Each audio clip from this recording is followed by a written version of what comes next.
Wow, कसलं भारी झालं माहिती आहे का हे कैरीचं लोणचं. आणि आता तुम्ही म्हणशील की पावसाळा चालू झाला आणि अजून हे काही कैरीचंच लोणचं चालू आहे उन्हाळ्यामधलं. तर अजून काही पाऊस पडलेला नाही, त्यामुळे हे लोणचं करून खाल्लं तरी चालतं. अजून कैऱ्या म्हणजे कच्च्या कैऱ्या मिळतात सुद्धा आणि आमच्या झाडाला थोड्याशा शिल्लक राहिल्या होत्या. म्हटलं थोडंसं कैरीचं लोणचं घेऊया. आणि त्याच्यानंतर दुपारच्या वेळेस म्हटलं थोडंसं ताक वगैरे केलं होतं आणि आप्पेला भिजायला घालायचं होतं, त्यामुळे रवा वगैरे सुद्धा मी भिजायला घातलेला.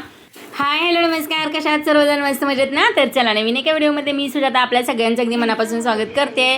आणि हे आहे आमचं बाहेरचं झाड आंब्याचं आणि याला भरपूर दिवस झाले कैऱ्या लागल्या होत्या. पिकलेला आंबा अजिबात चांगला लागत नाही, ह्याचा थोडेसे काढून ठेवले होते. ज्यूस वगैरे बनवलेले, ह्याचा सुद्धा व्हिडिओ मी आपल्या चॅनलवरती अपलोड केलेला आहे. आणि थोड्याशा कैऱ्या ठेवलेल्या आणि बरेच दिवस झालं लोणचं करायचं ह्या कैरींचं, मग ते काही राहूनच गेलं होतं. मग म्हटलं आज थोडंसं जेवणामध्ये छान असं या कैरीचं लोणचं करून घेऊया. पण थोड्याशा आतमधून ह्या कैऱ्या आहेत ना तर पिवळ्या झालेल्या. हे लोणचं अगोदरच उन्हाळा चालू झाल्याच करायला पाहिजे होतं, पण तेव्हा सुद्धा केलं होतं, पण व्हिडिओ शूट काय केलं नव्हतं, राहूनच गेलं होतं. मग म्हटलं आज छानपैकी हे थोडंसं लोणचं आहे ना तर ते करून घेऊया दुपारच्या जेवणामध्ये.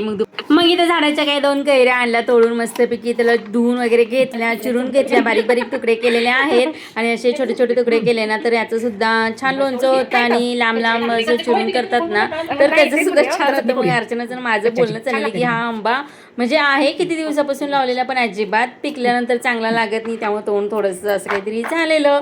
मग ठीक आहे म्हटलं चला लोणचं तर लोणचं, कैऱ्यांचं लोणचं करून घेऊया. मस्तपैकी कैऱ्यातनं चिरून घेतला, त्याला थोडंसं मीठ टाकलं, लाल तिखट टाकलं, हळद टाकली, थोडीशी साखर टाकली, हिंग टाकली. हे सगळे पदार्थ आहेत ना तर ते छान लागतात आणि 1-2 दिवसामध्ये संपतात आमच्या घरी. तर त्यामुळं मग हे 2-3 आंब्याचं इथं केलेलं आहे. आणि त्याच्यानंतर मग फोडणी देऊन घ्यायची होती, म्हणून थोडंसं तेल गरम करायला ठेवलं आणि फक्त मोहरीचीच फोडणी द्यायची आहे आपल्याला इथं.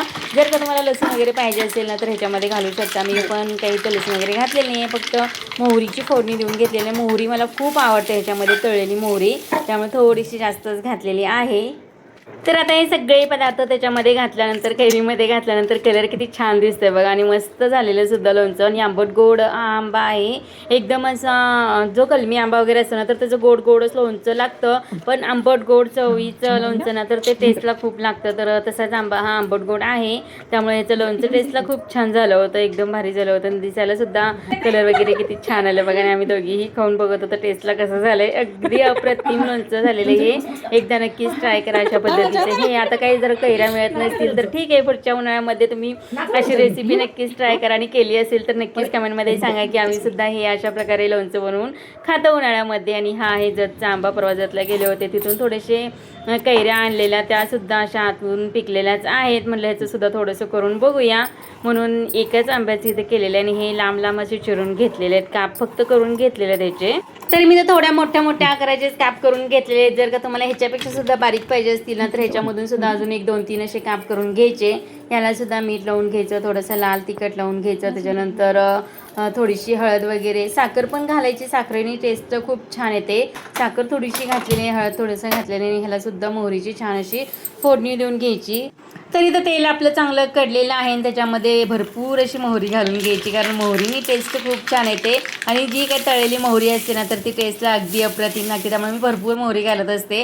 नुसती मोहरी जरी खाल्ली ना तर टेस्टला एकदम भारी लागते. तर अशा प्रकारे हे सुद्धा लोणचं तयार झालेलं आहे. हा आहे जतचा आंबा, तिकडून थोडेसे आणले होते कच्च्या आंब्यानी, त्याच्यानंतर ही रेसिपी ट्राय केलेली.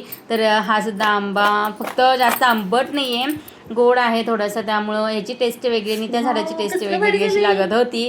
तर दोन्हीसुद्धा असे हे लोणचे आहेत ना तर एकदम मस्त झालं ते, अप्रतिम झालं ते, कलरसुद्धा एकदम भारी झालेला. तर ही रेसिपी एकदा नक्कीच ट्राय करा आणि कमेंटमध्ये सांगा. आणि दुपारच्या वेळीच जे काही लोणची वगैरे होती ना तर ते करून झाली. आणि काल थोडंसं ताक केलं होतं, मग म्हटलं ताक पण असं जास्त काही संपणार नाही आहे, थोडासा रवा याच्यामध्ये भिजायला घालूया. मग थोडंसं, आणि माझ्याकडे उडदाचं पीठ पण थोडंसं शिल्लक राहिलेलं परवाच्या वेळेस पापड करायच्या वेळेस, मग ते पीठ आणि रवा मी इथं ताकामध्ये छान असा भिजायला घातलेला. अगदी अर्धी वाटीच उडदाचं पीठ असेल तर ते त्याच्यामध्ये घातलं होतं मी, आणि फक्त ते काही शूट घेणं झालं नाही. आणि रवा फक्त भिजायला घातलेलं ते दाखवलेलं आहे आणि 3-4 तास ठेवलेलं आहे. आणि संध्याकाळच्या वेळी चहा वगैरे झाल्यानंतर ना तर आता म्हणलं आप्पे गरम गरम करून घेऊया. मग कांदा घातला, टमॅटो घातला, मिरची घातली, कोथिंबीर घातली, थोडंसं मीठ वगैरे घालून हे छान असं बेटर तयार करून घेतलेलं आहे.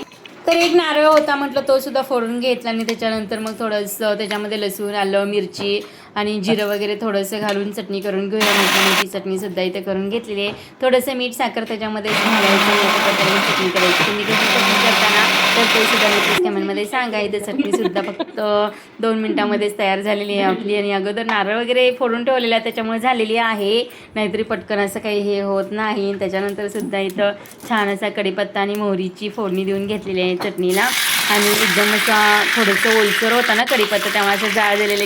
तर कढीपत्ता ओला असताना आणि तेलामध्ये टाकले की असं जाळ होतं एकदम. तसंच माझ्या इकडून आज भरपूरच झालेला थोडासा. आणि त्या आप्पेचा तवा आहे ना तर तो सुद्धा ठेवून घेतला आणि 2-3 तास चांगलं भिजलेलं ना त्यामुळे खूप छान असे आप्पे झाले होते. तुम्ही ताकातले आप्पे करता की नाही नक्कीच कमेंटमध्ये सांगा.